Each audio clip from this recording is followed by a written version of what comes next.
One of my crowning achievements from 2018 was that I actually bestowed a playa name onto somebody, and it couldn't have happened in a better way. Tell. So somehow in our camp, we have two people that were fighting over what their Thad-based playa names were going to be. You have two guys in your camp named Thad? Yeah, like what are the odds? Multiple Thaddeus's? Thaddeii? Yeah, Thaddeii. Thaddeii. So they were going back and forth between who got Maxi Thad or Thadpole. And I mean, I vote for Thadpole. Right? So they decided to duke it out over in Thunderdome, as you do. It's a good way to settle things. Yeah. Some Right. offers, bungees, babes. We tried to scoot over there, and 2018 is when Thunderdome had been moved, so we got a little bit rerouted here and there. So we roll up, and we had missed them. So we missed that on that violence, which is what we were really looking forward to. It wound up being okay, though, because my wife wound up getting in there with another one of our campmates, and they just beat the holy hell out of each other. I've got the video to prove it. Nice. I'll send it to y'all later. But we get back to camp, and one of the Thads is just missing. Thad down. Yeah, turns out he had to go to Rampart. Ooh. Wow, for Thunderdome injuries? He landed badly and broke a finger. Yeah, that'll happen. Remember, your So- body is fragile. Yeah. Especially Yes. them digits. Them Yes. digits, they'll just go. So as I wake up and I walk over to the bar in the morning, he's there behind the bar with two fingers in a splint. Oh, were they And his middle thumb out. fingers? Middle and index of his left hand, I think it was. And they're bandaged. His ring finger and pinky are kind of mashed against his palm, and his thumb is out. And I looked at him, and I was like, well, now you've got a new playa name. He looked at me, and I was like, your finger bag. That's the end of the story. Yeah, 100%. Yeah, that's And solid choice. yeah, and he just looked at me and went, fuck, I'm finger bang now. And, Yeah. and that's how we've referred to him ever since. If you get a good injury on playa, that's your name. Yep.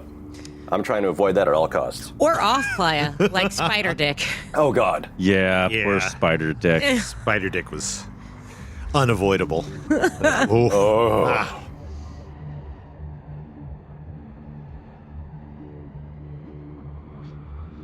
Welcome to Accuracy Third. I'm Rex. Welcome to Accuracy Third. I'm Beth. And I'm D-Day. Ooh, I like this, like A, B, but C isn't in on the game kind of shit here. This is literally my game. Like, I'm playing right now. I am I am actively yes-anding at the both of you. I love how hostile your yes and. Yes! And You want me involved? I'm involved now. Also participating. Today on Accuracy Third, we're going to talk to Punisher.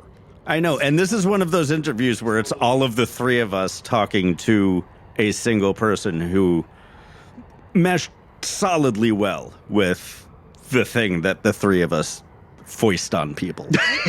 I was there for this interview. Like, I am 90% sure that you are. You just edited it. I didn't just edit it. Oh. I edited it like 6 weeks ago. What is it about? This dude Punisher, Punisher. yeah, who at one point I thought might be one of my fraternity brothers from college, but this is a different dude of his name that I'm not going to say. Completely different Frank Castle. Yep. Nice. Nerds. Quite. There was a Netflix show that's not even like obscure anymore. Oh, I didn't. Nerdiness is broadly and disgustingly thinly distributed. Please continue. I'm doing it already. So Punisher is a kitchen volunteer for the Lamplighters. He is a person behind the people who do the art. Well, yeah, I was there. Yeah. I great. remember this guy. Uh-huh. So he's Lamplighters kitchen crew with his lady.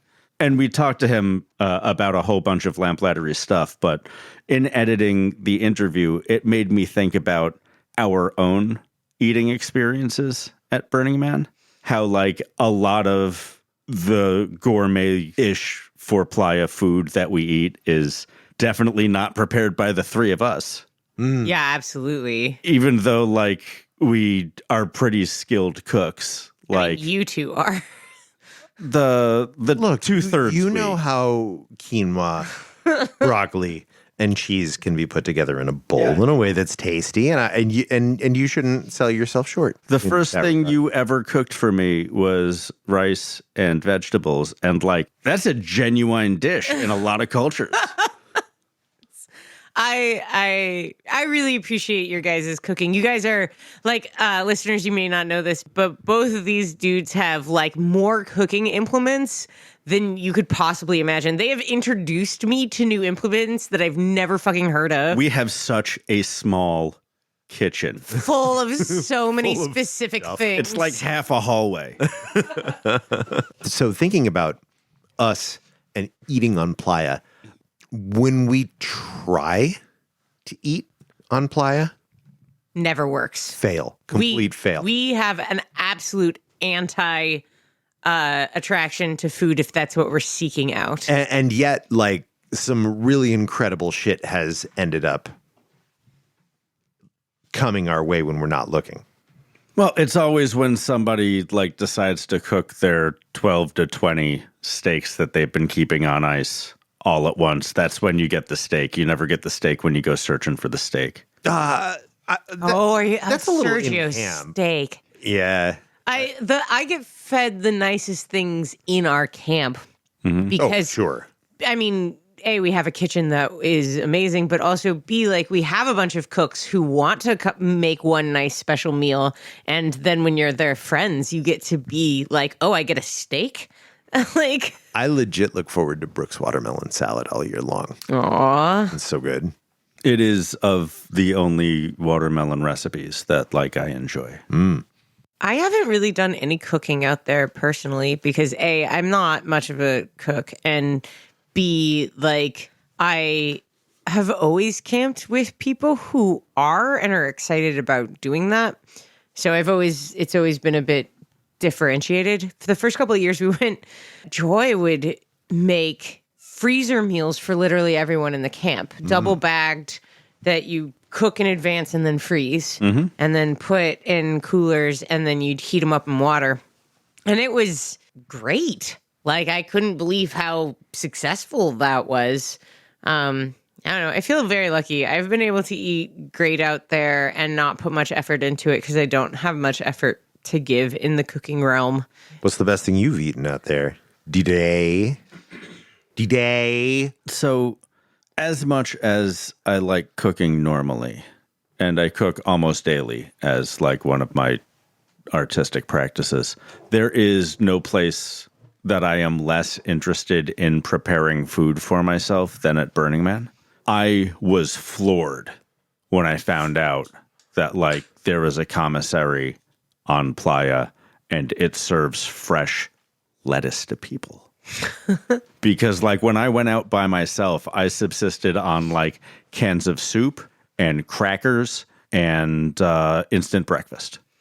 Like that was my first 4 years at Burning Man. I'm was so just lucky. cans of calories.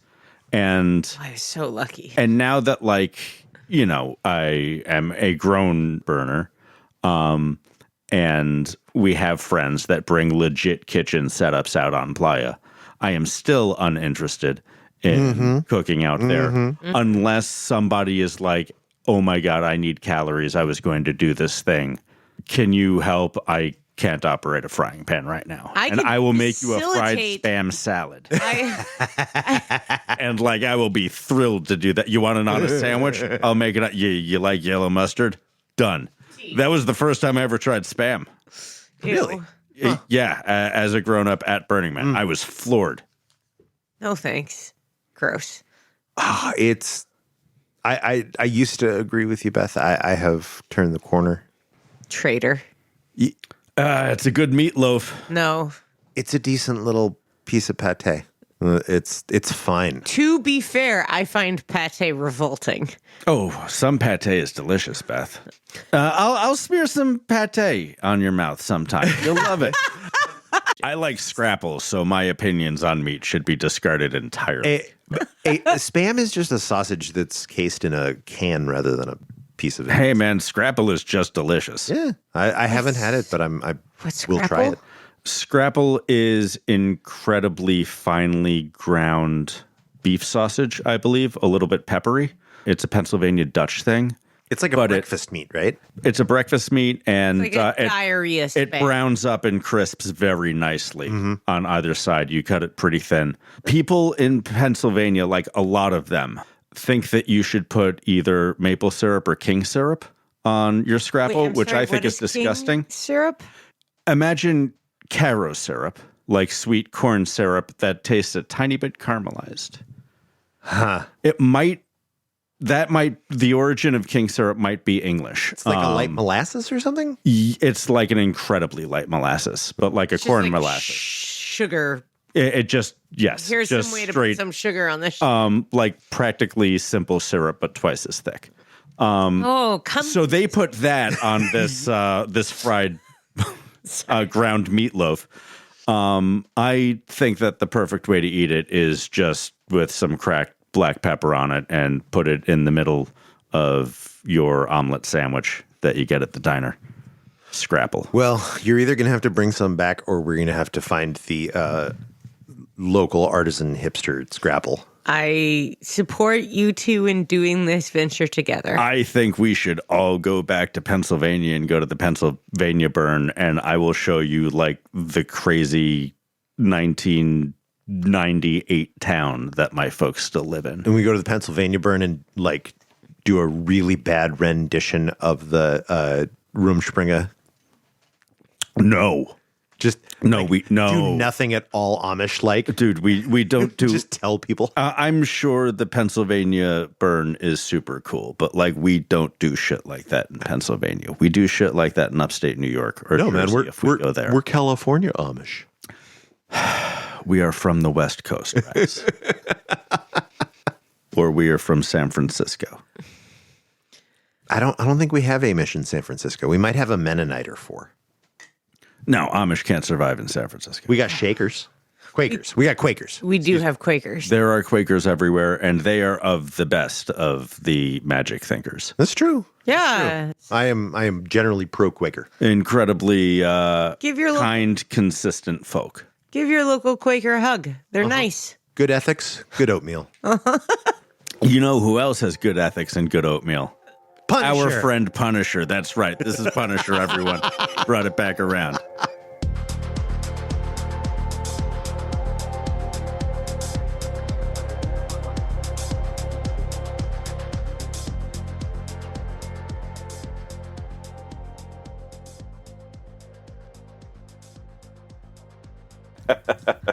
So, who are you and where are you? So my playa name is kind of uncomfortable at this point. Ah, that's great. So I walked in with a built-in nickname of the Punisher. Why? Right. Well, one of my gifts is really shitty puns. Oh, the That is Punisher. awful. Like, that's not as bad as being a fascist. Yeah. But, like, that's not Right. great. Right, and that's the fucking problem is I am definitely not a fascist, and this goddamn nickname has like hung over my neck like an albatross the last couple of years. Yeah. What? You got a playa name you didn't like that much? Great. Join the club. You know, it was prepackaged, and yeah, it's one of those things I kind of tried to reclaim, but that ain't gonna happen. The Punisher. I can see exactly why that would be embarrassing for everyone involved. So, this is your opportunity, the Punisher, to tell us that you have a different playa name that you can start going by. You can I refer don't back to this. So, do you guys know Snotto? Snotto. No. I know two Bottos, but no Snottos. We know a Notto and a Botto. Oh, you're right. Okay. A Notto and a Botto, no Snotto. Right. All right, so Snotto is the Lamplighter's manager. Okay. So my wife told him that I was coming. The extenuating circumstances of me not going in 2016 will come about, but I've had all sort of colitis since 95. That sounds uncomfortable. Are you Canadian? No. Do you just have a little Sure. bit of a boot? Like an odd. Yeah. Yeah. Beth, you're I don't know interrupting how. him while he tells us about his colitis. I just. Where are you from? Boston mostly, so it's a little bit of that. You may be our first Boston burner. That's not true. Maybe. I don't know. Weren't those nice people who hosted our party were from Massachusetts? Massachusetts is not Boston, Beth. Well, I kind of assume most of people from Massachusetts are from Boston. Is that not a bunch of us? Yeah. A bunch of us. So the hive where you guys were in 2018 is heavily Boston burners. And in fairness, it's thanks to the Boston burners that my wife and I can even get our gear out there. Oh, great. Well, I've been wrong before. I'm comfortable being wrong this time and the next time, so that's good. There aren't many once you get outside of Boston proper. We're kind of the far end of that until you reach, like, Vermont. Mm-hmm. Oh, is Worcester still conservative and a little up its own ass? A lot of the state right now is conservative and up its own ass, and it sucks. Cool. Yeah, Long Island has disappointed me very, very deeply these past few election cycles. Yeah, don't look at our COVID numbers.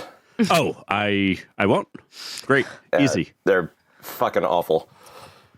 Yeah, that's going around. It is what it is, and what it is a rolling disaster that we may never get away from. Yay! Whee! Well, welcome to the podcast.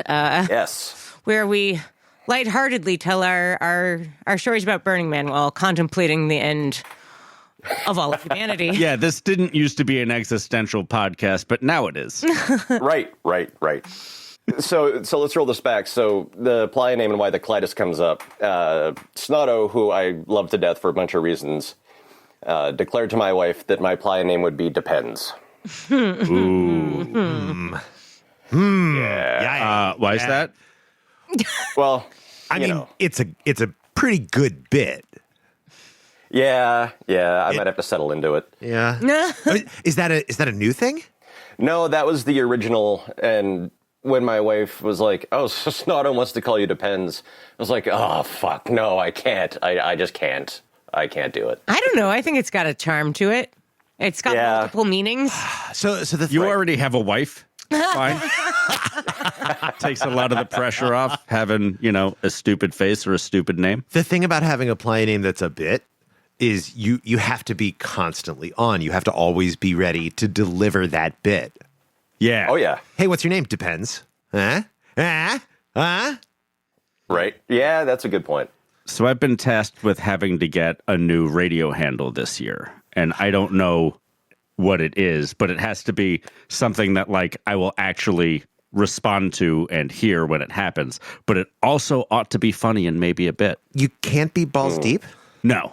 Oh. No, it has been Retired. It has been requested that I never be balls deep on the radio again, and that's fine. You should just go by Andrew Christopher. That would be really fucking funny, but I want to keep calling him that. Yeah. Or Christopher Andrew. You should just see what balls deep translates to in Greek. I mean, that's not going to blast me out of my reverie and get me to answer the radio. Not if we don't spend the next 6 months drilling you. Right. That's what I'm saying.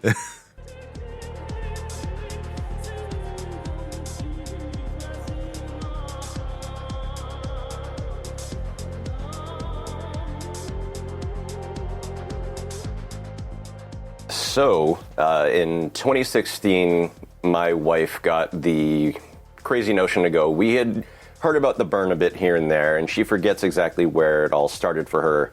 But she was like, I need to do something different. I need to get my ass out of the city for a while. What the fuck am I going to do? And she found Burning Man. Were you located on the other side of the country at that point?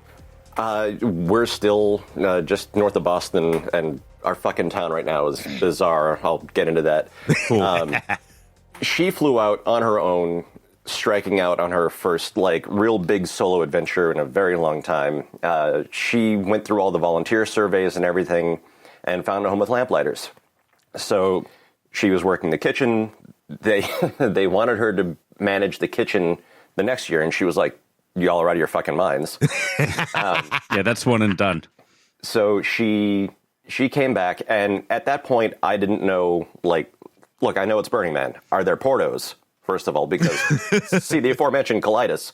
But we also had a cat that was very much on her last legs, only had like 3 more months to live in the end. So I stayed at home and kept an eye on the cat and kind of kept the home fires burning. But she came back and was like, no, portos are fine. We don't have any cats anymore. So in 2017, I just kind of said, fuck it, I'm going. And, it's been nuts ever since. She is now officially the kitchen manager. Sucker. Suckered right How it in. happens. One and done. Did they put a radio on her? No, she doesn't have a radio yet, although it would have come in handy in 2017. But As handy as they come in, you got to avoid them for as long as possible, because once the radio is around you, that's it. You're done. Done for good. Yeah. So the Wednesday morning of 2017, I'm one of the early risers, as is my wife, as are most of the, older contingent in our camp. Mm-hmm. And we just kind of roll out and we look at the bar, and there's a dude just dead to the world on our bar. Oops. Face down, and he's apneiatic, but he's breathing. And we have a couple of nurses on our staff, and they were trying to wake him up, and nothing happening. Wow. He's completely dead to the world, and they can't rouse him no matter what. And we try to kind of move him a little bit, and he lists to his side. And I managed to catch his right shoulder in my palm and braced my elbow against our bar. And this guy's like 6'5", 250. And the only thing sitting between him and face first on playa is my arm. And he still hasn't woken up. So my wife was like, well, fuck, I'm going to run a center camp. I'm going to find a ranger. We need to figure out what's going on. Rangers come over. They can't wake him up. So they radio for medics, which you need at this point because he's just fucked. Mm-hmm.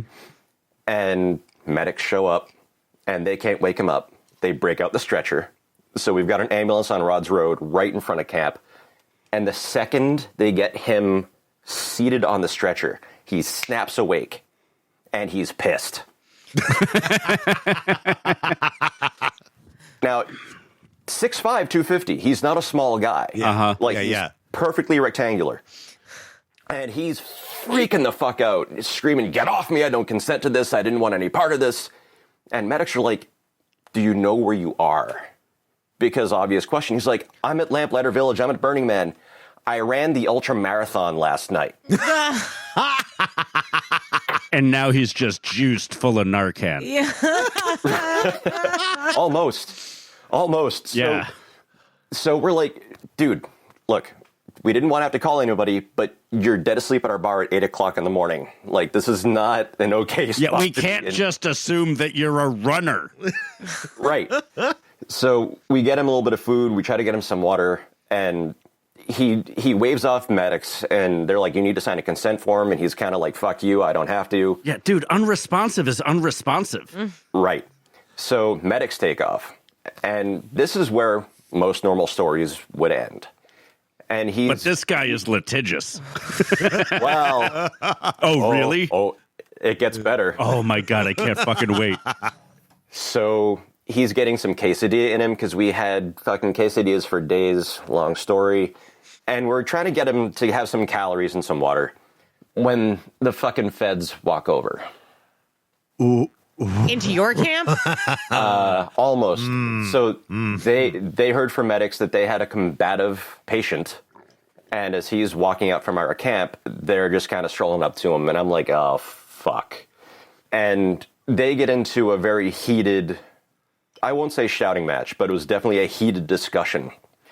And he turns around from them and starts walking back into our camp. And I'm like, what the fuck is this guy going to do? Uh-huh.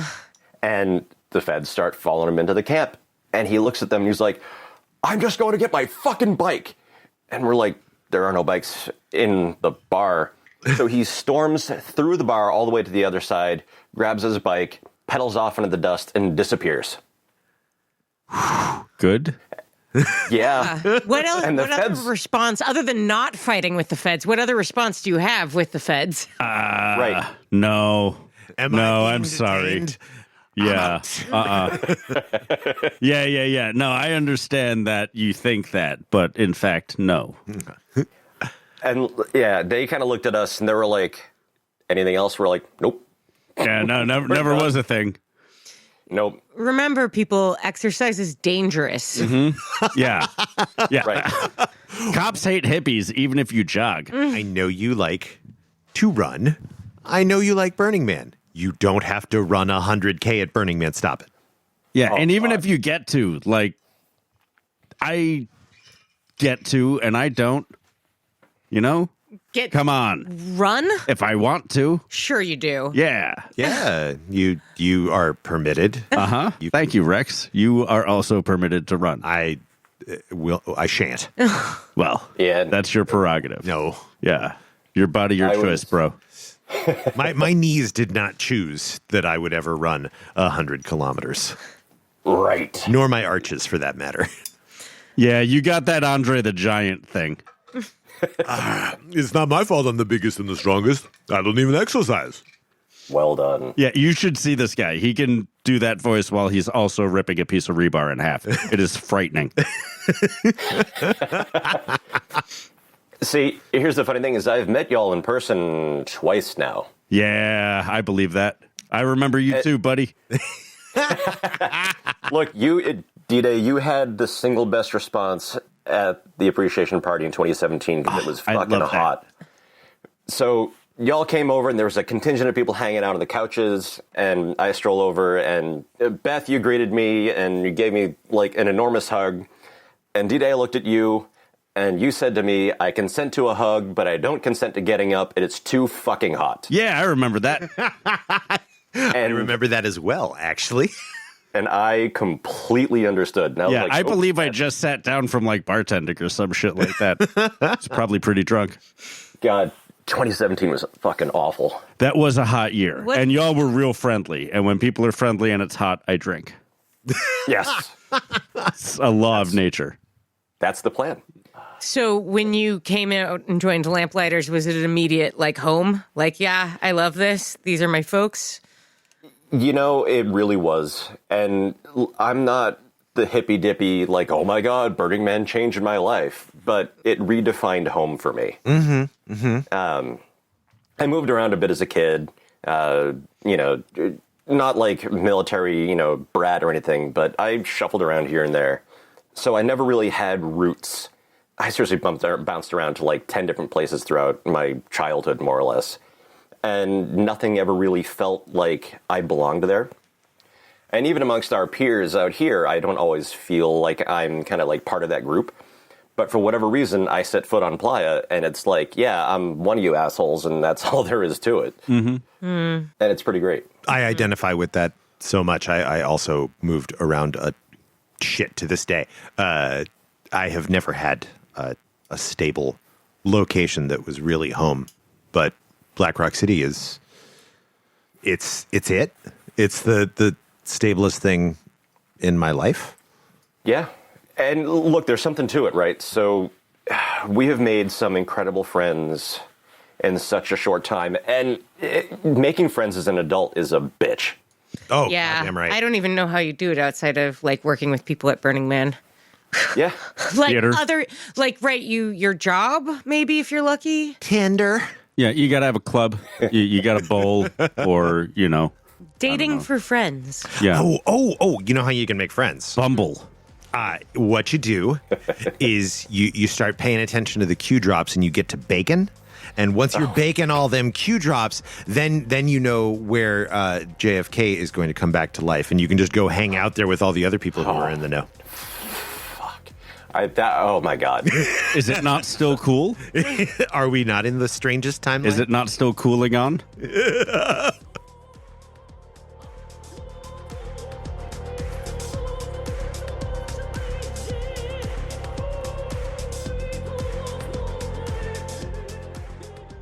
Oh God, we had a situation in 2018 that left everybody in the kitchen crew scratching their heads. Good. So we don't have a ton of space for the kitchen and the serving area, and we're pretty ambitious with our food and trying to get people to like line up and get all their food and kind of shuffle off. Mm-hmm.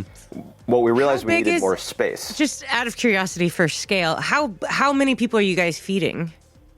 Upwards of 170. Oof. Wow, that's a lot. Yeah, that's more than our kitchen. So you do 170. Are those almost all people who are staying at Lamplighters, or are people who are Lamplighters welcome to come get food? Like, how does it work? So it's all for Lamplighters. It's part of the deal. So Lamplighters is by and large a work camp. You're there to have a job and a purpose, and part of the perk of that is you get camp space and you get food. Yeah. 1 meal a day. Totally. And look, it's not easy work. Hauling the lanterns out is not easy work. Oh, hell no. We have setup and teardown crews. We've got bar crews. The people that handle the robes alone are out there for hours and hours and hours sorting and getting people, clothed and dressed and sent out. There's a ton of challenges. But some of us get to spend, upwards of 6 hours in the kitchen cooking for everybody. And look, I love it. And I've got to get my wife to talk to you all at length. Because I've watched her take over the planning of the kitchen, and she starts planning 2 weeks after the burn and really gets everything in earnest in about April. And it's really just, she tapes things down and it's like, do this at this station, do this at this station, and carry on. How big is the space of your kitchen? Are you guys in a trailer? No, the space is probably like 1.5 cargo containers when all is said and done. Mm-hmm. It's just enough for our burners, sink, fridges, and dry storage. Right. Mm-hmm. It's not a ton of space, and it gets cramped. So you're doing prep work on your knees with cutting boards on playa. We have a couple of tables. Don't tell the secret. With their nipples out, too. Mm-hmm. Yes. Yeah, as long as it's not in the kitchen, your bits can be all right. Oozing male lactate all Yes. over the food. Fuck yeah. So we had to extend where the line would come into the kitchen this one night. And I shit you not, one of our campmates was on I don't know how many substances. And look, I don't judge, to each their own, whatever they want to do. Let's say 3. They strolled into the kitchen to get their food, buck-ass naked, bush out. Fuck yeah. And we're all looking at each other going, if anybody sees this, we're going to get shut down. Yeah. Hot. I didn't come to Burning Man to wear my underwear in a kitchen. Uh-huh. Right? Oh, yeah. So we kind of ushered them out as quickly and as politely as we could, and that worked out okay. Nevada State Health Department wasn't there, thankfully. Mm-hmm. Get your minge back. We have duct tape to help you cover any nipples or genitals that may be on display. If you get that shit covered up, you're all up to that health code. Uh-huh. I've got to say, as much as I think the cover your nipples shit is completely ridiculous, it has made for interesting turns in male bikini top fashion in the staff commissary. Mm-hmm. True. So, some of those DPW boys are really working hard to outdo each other, and God bless them. And everybody's pasty game went way up. Uh-huh. I'm a big fan of the tiny string bikini. I cannot manage pasties, so I have extra appreciation for those who can. I won't try.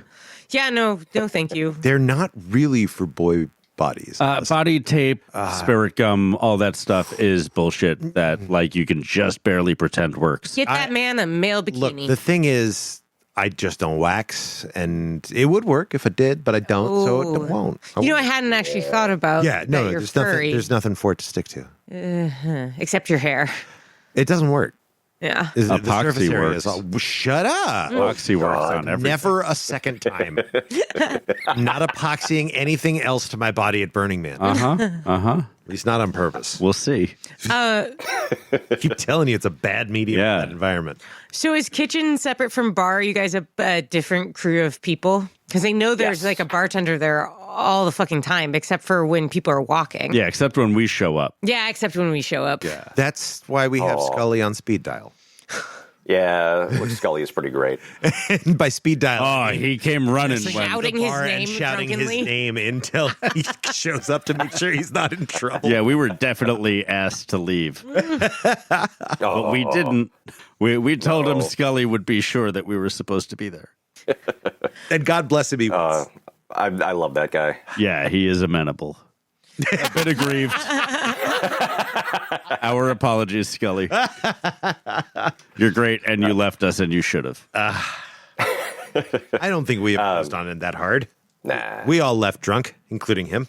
Yeah, that sounds right. We gave them their space. I was referring more to his years of cafe. Oh, I see. Yes. Yeah, we burn through people. Oh yeah, Destroy them. yeah. We send them straight to the artery. Yeah. Just fuck them all up. Yeah, we may be a really easy place to start volunteering. It's a We're really going to suck hard every fucking thing out of you before you go to another department. Sorry, thanks. We had a couple of kids that actually volunteered over at the cafe after doing they did a kitchen shift late into the night cleaning and then got up for one of the first morning cafe shifts. And these are like 17-year-old kids, 18-year-old kids. And I'm looking at them going, how the hell do you have this motivation? Because it's fun. Yeah, they're good kids. Yeah. Yeah. What are they going to do? Drink? Yeah. Oh, and if you work those morning shifts in cafe, that's where all the tip money used to be.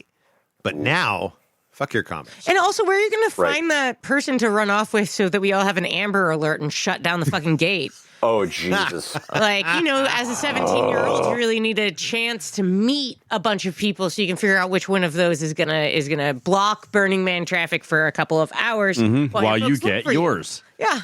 I would have been so pissed. I mean, I'm not pissed at teenagers for being teenagers out there. Now it's what people get for leaving before Temple.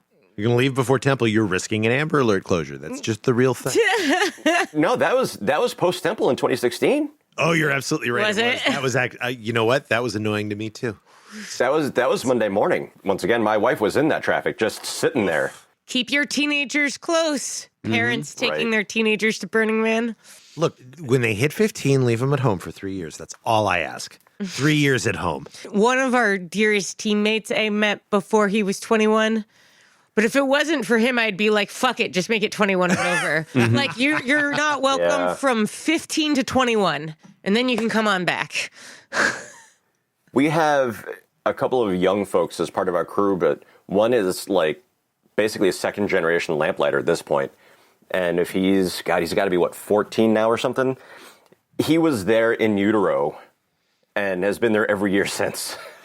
Yeah. You at that point you get a not an automatic free pass, but you can petition for a waiver. That is when your parents know when it is appropriate to call in the Amber Alert. It's true. Yes. Right? If That you- is absolutely true. If your parents have been bringing you your whole life, I trust your parents. Yeah. Exactly. Right. You're going to be on chill. Yep. Yeah. Yeah, Code Adam isn't named Code Adam because I'm going to be upset or take it out on him when he gets lost at Burning Man. When is he going to come? I don't know. Yeah. God, we're getting middle-aged, and now it's about when one of our friends is going to bring their kids. Yeah.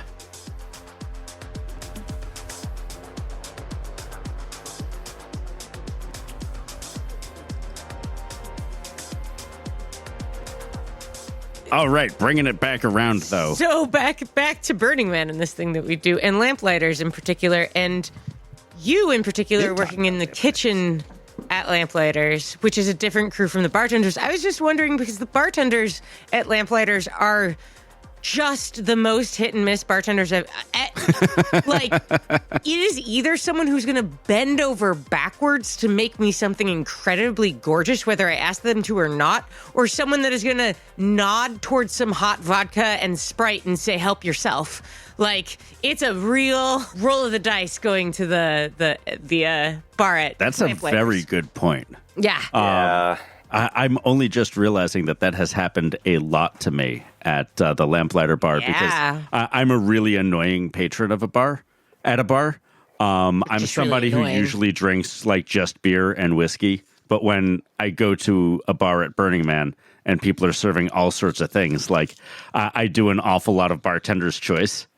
And I've gotten an awful lot of, dude, just tell me what you want to drink at the Lamplighter bar, or them giving me like a pineapple Sprite rum surprise drink. I have totally forgotten about the particular anxiety of going to a bar at Burning Man and being like, shit, I have to now ask for something or ask what they want to make. What do you have that isn't Kool-Aid? Yeah. What do you have that's beer? I don't want an orange soda vodka. Thank you, though. Like the good first question is always, what mixers do you have? Right. But I love the Lamplighters bar. I've never been trounced there. It is not a bar that I have gone to get trounced at. It's a great bar. It's a great hangout spot. It's a beautiful area. If listeners haven't been there, it's a lot of really full quality shade and couches and like a lot of square footage of hangout space. And once a danger bar. Oh, I love that danger bar. Were you must have been there that year with the danger bar. Oh, was that 19? I think that was 2018. It was that awful play structure that they constructed. That 12-foot tall bar that, like, you had to climb up one side and it was connected to the other side with two 4x4s, one which was twisted and moving away from the other 4x4. Yeah. That sounds like 2019. When you got to the other side, all there was Natty Light, which had been out in the sun all day. Uh-huh. And a very steep ramp that you could choose how much to fuck yourself up on. Yes. Not I. Yep. I hung and dropped, I think. No, I slid down it once. I saw Pope land it, and I'm like, I can handle this. Beth, I need to push back hard against your claim that you never got like shit-faced drunk in Lamplighter Bar. Yeah. Do you really not remember our first listener appreciation party? Oh, that was passably drunk. We were all. Oh my God, we took over stinko. Lamplighters. That's right. Yeah. Holy shit. Oh, we were Yeah. so. Oh, that blasted. was such an obnoxious idea. Oh, yeah, totally. Good for 2016 D-Day. Boy, what a prick. Sorry about that. That was funny. Can we do that again? Yeah, that was a really great place to have it, too. We could do that to the black hole, but they would hardly give a shit. I just don't want to deal with They just them. pull down the shutter on the bar. Yeah, I know. Take How away. funny would that be? Be much better to do that at the saloon. Right? Every time I've gone to the saloon, they seem bored during the event week. That's just their affect. They're DPW. Did you forget that that's how people were cool in the 20th century? To be bored? Yeah. Right. DPW. Apathetic. Yeah. Wasn't that like just kind of a Gen X thing? Gen X? No, come on. That like Oh, we were. what is we were. Fonzie but bored? Cool. Bored as cool is a second half of the 20th century thing. Nonchalant is different than bored as cool. Is it though? Not so much so that I should split hairs about it. So what is some piece of art, some human action, what is something that really, like, you know how when you go out there the first time, it takes you a while to actually arrive and sort of realize where you're at and what is available to you? Can you pinpoint that moment? It wasn't a piece of art. So our days are pretty jammed full of unpacking kitchen, getting everything set up, setting up camp, et cetera, et cetera, et cetera. And it's already like being on Mars because it's just dust and hot and beige and, you know, everything's kind of in the midst of getting set up. But that first night that I walked out and it was dark, I was just awash in a sea of LED and EL wire and fire and sound. That completely melted my brain in the best way. I just looked out at everything and went, I can do anything here. Like, this is it. Like, I can take all the trappings and all the bullshit of my normal, mundane fucking IT job and just be me, whatever version that is today out here, and it makes sense. Yeah, that first night that you see the fucking playa all lit up with the city actually in it, there's nothing that can quite describe it. It's pretty amazing. And It's scares the living Vegas-ular. shit out of people that are totally wonderful at Burning Man. Like, I was just thinking about how Lex became my dear friend because I dragged Lex out there. And Lex, like, worked set up before the event happened and was very much overwhelmed by, like, the event being something that Lex was like, if Lex had driven in, Lex would have assumed it wasn't for Lex because it's so gaudy and big and crazy and never ending. But when you get to build it, It's yours. yeah.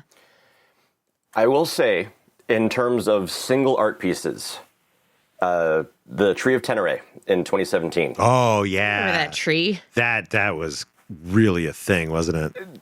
Oh my God, that was absolutely stunning. And the fact that from the distance it just looked like a tree during the day, and at night it was just an amazing lit wonder. My only complaint about that tree, and I think it's a legit complaint, is to make a tree that isn't climbable and yet have a group of people that are permitted to climb it is that's rough. Oh, is it not nice to have people in the tree tell you can't climb the tree? That is the most cock-teasinest art project I have ever seen out there. That is like... Yeah, maybe get all your leaves working before you tell us we can't climb your tree. Rub your naked dick right over my exposed vulva, but do not penetrate. I'm going to be digitally penetrating myself simultaneously. Yes. What? That is exactly that art project. We got someone from that crew who lost their mind. I forget what day it was. I think it was Tuesday. We're hanging out in the lounge, and this dude comes in, and he is clearly just pissed at the world. And myself and another friend of mine from, the real world out here, we were like, dude, you okay? And he's freaking out. He's like, I didn't want to fucking be here. They made me come out here. They made me part of the stupid project that I didn't want to be any part of. Yeah, they got me a free ticket, but I didn't want any part of this project. And we're like, what project? Are you doing okay? He's like, yeah, I was part of the fucking tree. And we're like, whoa, buddy. Yeah. Are you going to be okay? That sounds hard. He had a full-fledged just meltdown. We're like, can we get you a drink? Can we get you a snack? Like, do you need water? Do you need your blood sugar taken care of? Like, what can we do to make your life better? But he had just had it. He basically left our bar and, as far as I know, left the burn. I don't know how he got out, but he got the fuck out. That's a story that I've heard in a bunch of iterations. I'd love to actually hear it from the side of the person who bailed on the city. Yeah, I want a story from somebody who hated so much they had to leave right now. Yeah, and not somebody that we asked to leave very, very stringently. Although I wouldn't mind getting your story if you got asked to leave Burning Man. We want to hear from you. Yeah, but not if we asked you to leave Burning Man. That's too close. Yeah. If we you don't get to come over to the house. Yeah, we're not doing that kind of thing. This is not a Truth and Reconciliation Committee. Usually. And look, I get it. Like, I don't fault anybody for just losing their minds out there and having to bail. It's sensory overload, no matter what time of day it is. Oh, absolutely. If you can't deal with it, you can't deal with it, and it's a hard out. You're just done and gone. Yeah, you ought to. I have definitely been in emotional states where if I wasn't such a goddamn Kool-Aid drinker, I would have up and out. But I was... You all know. I like this shit too much. I have big dramatic feelings out there, as we all should. Yeah. But I've never once been like, yeah, I'm out. Like, never once. I've always been like, I'm out of here right now. I'm going to go do other things until I hate all of you less. Oh my God, that was my exit in 2017. Yeah. We planned to leave at 1 a.m. after the temple burned. We had our tent packed up. We had the rental ready to go, but we didn't want to head out with the big crush of Exodus because we knew it was going to be a mess. And this is the year of that when Exodus was just super bumpy, mogul driving out. The axle breaker. Yes. I don't know what it was, but somewhere about 1:30 in the morning, everything had a weird feel to it. And I don't know how to describe it, except for everything felt dark and weird, and all the most really fucked up people were just kind of strolling into the bar area, which was completely shut down. And it was really uncomfortable. I was kind of at my wit's end, and by the time it was time to go, I was definitely not on my best behavior. Yeah, I was hurting. It gets bleak at times, but I've never, I know people who have left. I know several people who have left middle of event, have made decision. None of them have been for medical reasons. They've all been for emotional reasons. And I'm just really glad that hasn't come up for me yet. that I have the like, nah, never mind. I need to fuck out of here. I feel lucky because also no one should feel at all ashamed or bad if you ever have to fuck out of here. Burning Man is, if you're not having fun at it, and you can't find your way to have fun at it, it's just a nightmare that you can't escape. Like, it's a hellscape if you can't deal. Yeah. If it's not your scene, or if you're not in the place to be doing it, there's fucking get. Right. And it's not like you're having a bad time at a bar somewhere and you're just like, you know what, I'm going to go, catch a ride out of here. I'll be fine. No, you're 3 hours from everything. Yeah, and you have to rip apart your camp while all your campmates are like, but why are you going? And like, right. It's like, and the tears are streaming down your face, which means playa is caking onto your tears, which means it's just insult to injury. And yeah, it's a bad scene. 1 year, I think it was like my first or second year there, I had a friend from another camp who came by with her boyfriend once and then came by without her boyfriend another time and is like, I'm leaving. If he tries to find me, tell him I left. And I was like, okay. And I found out later that what had happened is his friend had kicked her in the face. Ooh. Had kicked her in the face. And he was too screwed up or whatever, altered to understand how serious of a thing that was. Uh-huh. And she just left. And he left after her. And I think that's actually why they decided to get married. Like she was like, no, I think it really was. Yeah, that's not like the happy ending I was hoping for. She was a bit like, is me getting harmed in this way? Are you willing to leave this party that you love, that you're planning all the time? What is more important to you right now? Me as your partner who your friend just kicked in the face, or this party? You would have gotten married to her. That's fine. People get kicked in the face. It happens. I mean, just because you got, dragged into the mosh pit doesn't mean we have to leave the concert. I personally will never ask you to leave Burning Man for a simple kick to the face. Yeah, you didn't ask me to leave Burning Man when, I really fucked up your wrist. Yeah, I stayed. Adamantly, in violation of social norms or good taste. And I won't apologize, and it's none of your business. Yeah, so Punisher. Favorite art and why? I forget what it was called. I mean, look, Shish Kebab is a thing. Oh, yeah. Night at the Climate is the official name. Ah, okay. That's good to know. Other than that, it was the Warrior that was out there in 2018. I couldn't stop staring at it anytime we were out there. I forget the actual name of it. There was one giant warrior statue that was out towards the giant reflective sphere. Oh, I remember that. The big balloon thing? The sphere. Yeah, not far from that, there was just a giant, armored warrior thing that was just absolutely beautiful. Some sort of samurai-looking thing, or Yes, exactly. Yeah, I kind of remember that. All welded up and almost like one of those alien or predator sculptures you can get at a tourist spot made out of nuts and screws and shit. Yeah, exactly. Yeah. Loved Desert Guard. that thing. Desert Guard. Yeah. Oh, yeah, that thing was something else. It was a skull. Big skull face thing. Yes. I remember Yeah. this thing. Let me see if I can't- fought that in Ghost of Tsushima.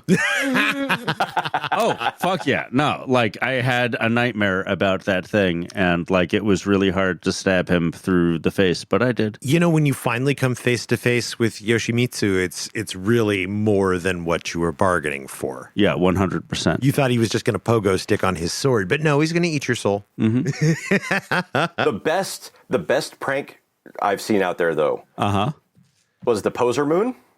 Oh, Poser Moon was great. Poser Moon? God, The false Moon on a string? Looked so much like the moon, but it moves. that completely screwed us up. We thought we knew where we were going, and we're like, oh no, the moon's right over there. But wait, it's over there now. Yeah, don't track by the moon out there. Yeah, somebody was like, oh, disorient, hold my fucking beer. Yeah, disorient was what did that. Yeah, to you me. guys ain't done shit in 5 years. Look at this. There used to be a camp called Big Puffy Yellow that floated a big giant full moon looking thing over their camp, but it just stayed where it was. And it was great to camp next to because you could always find your camp by looking for the moon that wasn't the moon. Our camp, the first couple of years that I went, had a running joke of people being kind of altered and pointing up and going, "Oh my God, you guys, the moon!" And it was always a light on the stick. It was like, "Nope, that's a rubber ducky on a stick. Nope, that is a spotlight on a stick. Nope, that's like nothing." No one had actually seen the moon. Start discerning what's up. Right. Like, there's so much out there, it's just hard to nail down, but for some reason, I was mesmerized by it.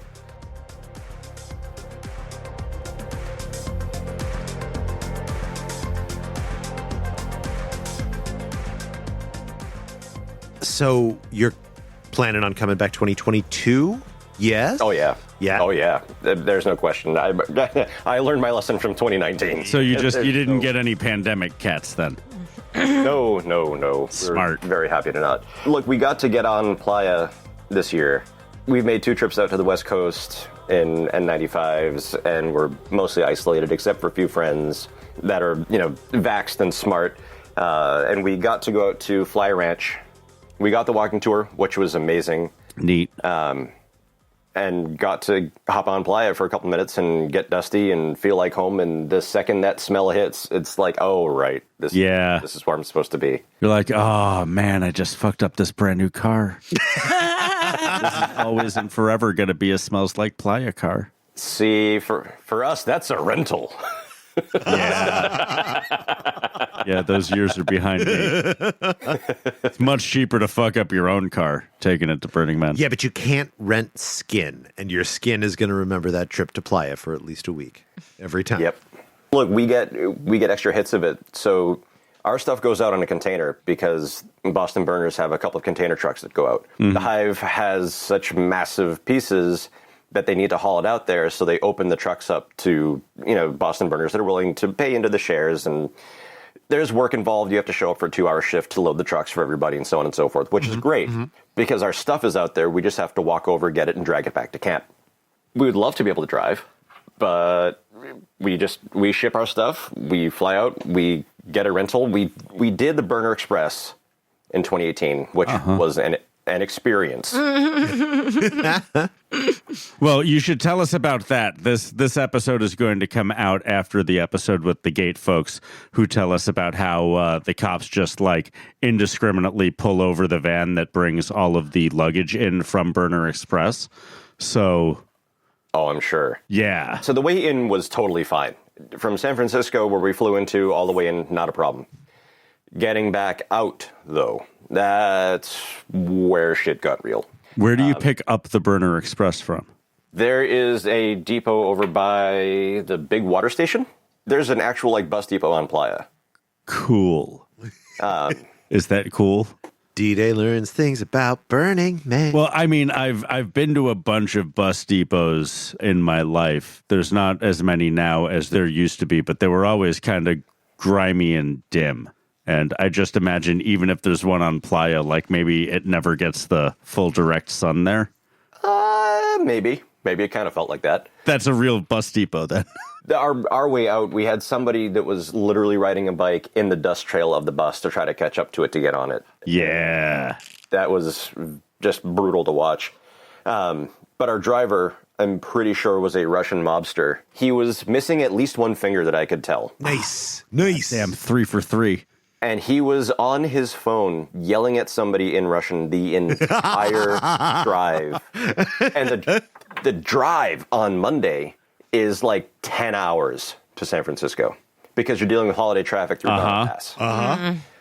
And there was literally one stop at one rest area where there was a busted-ass vending machine. And you're driving a bus full of very angry, very dusty, very hungover people who are just get me the fuck back home. And, oh my God, it was just an experience. And he was all over the road coming out. Soft shoulders, great, do not pass. No, that's just a suggestion, apparently. He was whipping around RVs.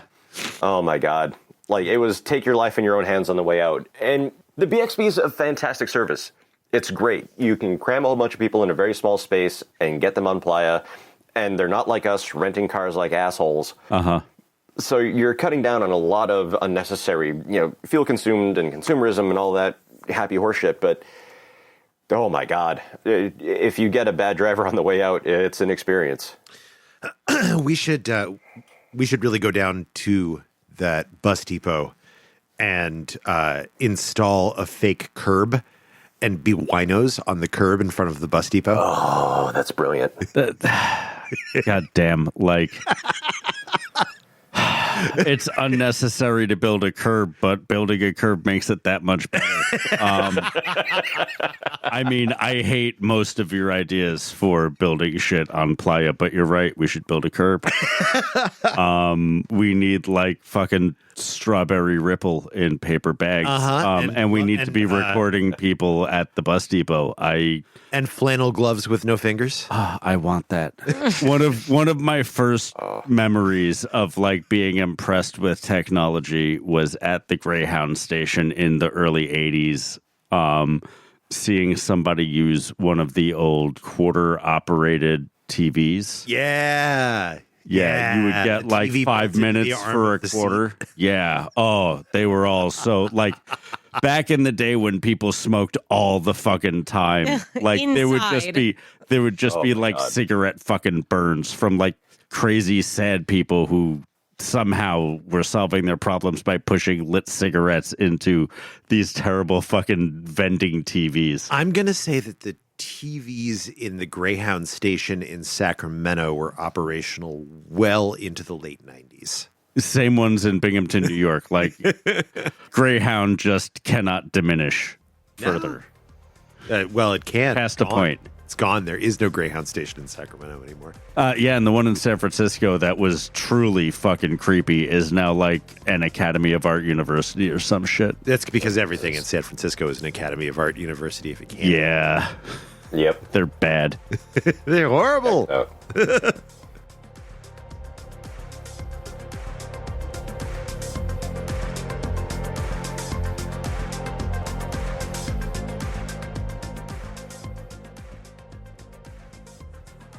That was Punisher, and Neri, a mobster, was murdered. Yeah, so here's your challenge, Punisher's lady. I really should know Punisher's lady. Too bad that's not in the notes. She said that she was going to interview with us. Oh, yeah. So we should get the... What the hell's up with that? The other side of your follow-through is like our follow-through. What the hell? Yeah. Look, someone needs to have consistency in this relationship, and we think it's you, unnamed woman who is dating the man who we just interviewed. Married to, if I'm not mistaken. Married to. That's a real commitment to us. That's a whole lady kind of lady. To us on this podcast. Yeah, 6 weeks ago is like so much longer than my short-term RAM dumps. Also, like my new thrash metal band name is Ram Dumps. Yeah. I'm jealous of both of you. I'm still having trouble bringing myself back to this conversation. I think I was probably in a pretty stressed out period when we recorded this, given that I've been in a pretty stressed out period up until like 6 months ago. Well, you're really going to enjoy proofing this and leveling it after you hear it. Like we had a hell of a time. I sure always do. I like remembering the good times. Yeah, it's really helpful that we record them because we do smoke a lot of weed. Yeah. And we don't always get as much sleep as we ought to. And sometimes we work jobs that make us want to blow our brains out. Yeah, sometimes we're being crushed under the system in a particular way that makes it difficult to remember the conversations that we were having. But the most important part is random human being who is Punisher's partner. Your partner promised us that you were going to come on this podcast. It's in the episode that you just listened to when you were listening to your husband, I suspect, talking about how you also are Lamplighters Kitchen Crew and have plenty of stories to tell us that he would not tell us on your behalf. And if you are some other human who is not necessarily married to Punisher, although maybe you are, all kinds of shit is cool. Why don't you shout us out at accuracythird@gmail.com, now in the diligent hands of the best. We will get back to you in, chances are, a month. And But it might be getting close to Burning Man, which we are going to this year. We'll find out. So no promises. like what your favorite meal at Burning Man was, because that's a story that you could tell us. But you could probably tell us some much more interesting stories, because Burning Man is interesting as fuck, and you go there. And hey, since you're considering emailing me personally, you should tell us what the fuck we should do at this Burning Man. What is your camp doing? What do you want us to do? Because some of us may, in fact, show up. Rex will compile a calendar for us, and most of the time drag me to where I'm supposed to be going. That's not this year. Well, then... Oh, no. Well, then that's you or no one, Beth. I will sit in fucking camp all week. Y'all are managing your own deal this year. Yeah. So let us know if there's shit you would like us to show up to. We're sometimes game. We sometimes show up. Yeah, Beth and I will sometimes show up. Beth, we're going to be Burning Man pals this year. We are going to be. You want to be my Burning Man cousin? I have been branching out into figuring out who my pals are because Rex is going to be busy most of the week. And I'm happy to be Burning Man pals with you. I really hope that in your smaller amount of time off that you can find the time to do the thing that we've done since we started hanging out together, which is to go on a long, rambly night tour and end up on top of a scaffold and record some middling audio. Count on it. Great. No chance that's not happening. Yay. Another thing that there's no chance that it won't happen is our listener appreciation party. Yeah, we're fucking doing another listener appreciation party. There is a chance it will happen. There is a 100% chance that there's a 90% chance it'll happen. And when it's going to happen is Wednesday of event week at 2:00. Wednesday, the 31st of August, 2022. If you're listening to this in the future, do not base your attendance of our party on our 2022 schedule. That's ridiculous. And it's going to be really fucking easy to find because it's going to be in the center. It's at Center Camp. At Center Camp. Just go there. Newly named Center Camp. Yeah, because it's not a cafe anymore. Yeah. Uh-huh. Center Camp, Center Camp Cafe. Ce n'est pas un café. So come join us. We're also going to be meeting with the Reddit people, the Burning Man Reddit people. Yes, members of the Burning Man subreddit will also be having a meetup simultaneously. It's going to be a twofer, so we will feel slightly less awkward because people won't be focusing 100% on us. And afterward, we will march ourselves right over to the Lamplighters Lounge. And whether they are out lighting lamps or not, we will take over their bar.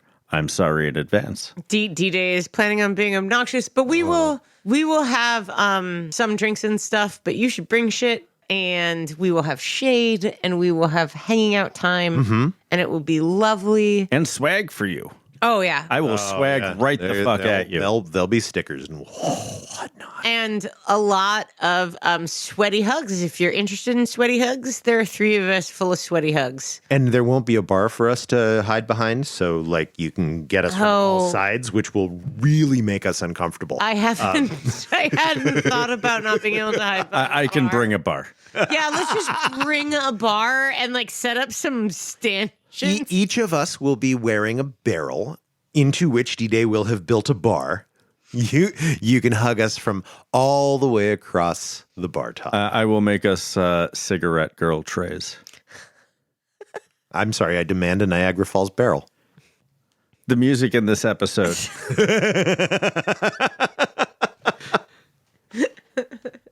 is by Faulty Machine Recording Service. The song is called Marina, parentheses, all caps, SRW, lowercase, versus, all caps, FMRS, remix, close parentheses. That is tough to say out loud. I like to give attribution to the artists who grace us with their music for this podcast. And then remix it. And then remix it so that Versus. we sound fucking great. Did we sound great, listeners? Would you like to help us sound great as well? Let us know that you are a musical artist of the electronic variety. We will put your beeps and your boops in our sound bed for this podcast. You don't even need to be an electronic artist. You could strum on a guitar like a frat boy. It's fine. We like guitar strumming. Do you play the saxophone? You have music for us? We would fucking adore to have your music. We might not use it if it sucks or it doesn't go under audio very well. Do you do like Tuvan throat singing or like can you yoik? Can you do the that Balkan like really atonal? It's not atonal. It's dissonant. The harmonies that sound really dissonant to us, but are also in a weird way consonant. Don't say dissonant to us. I grew up with fucking Greek music. Sure. Dissonant to the generalized Western ear, but also lovely. Driving. Also, sorry about all that Greek music. I didn't create any of it, but my people did. Do not apologize. No. Everyone Music ought of to the Balkans. apologize. Sorry for Accuracy Third. Accuracy Third is produced by Accuracy Third. We apologize for producing Accuracy Third. You have our heartfelt regrets.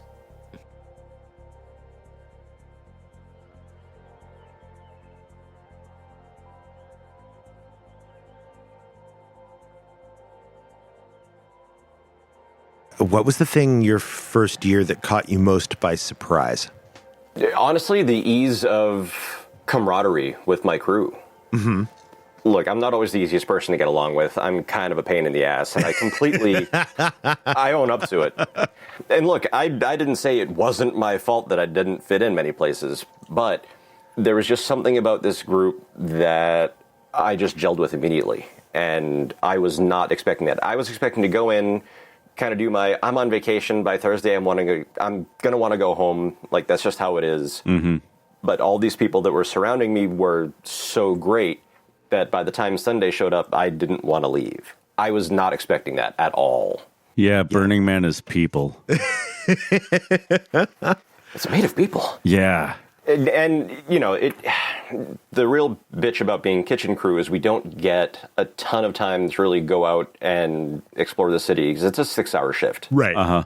And, you've been on your feet cooking for, 6 hours starting at 3 o'clock in the afternoon. By the time 9 o'clock rolls around and you're getting to cleaning, it's been a day. Mm-hmm. So generally we're like, maybe we'll hop on the work truck if they, go out to playa and look at a couple things, or we're just going to become one with a couch.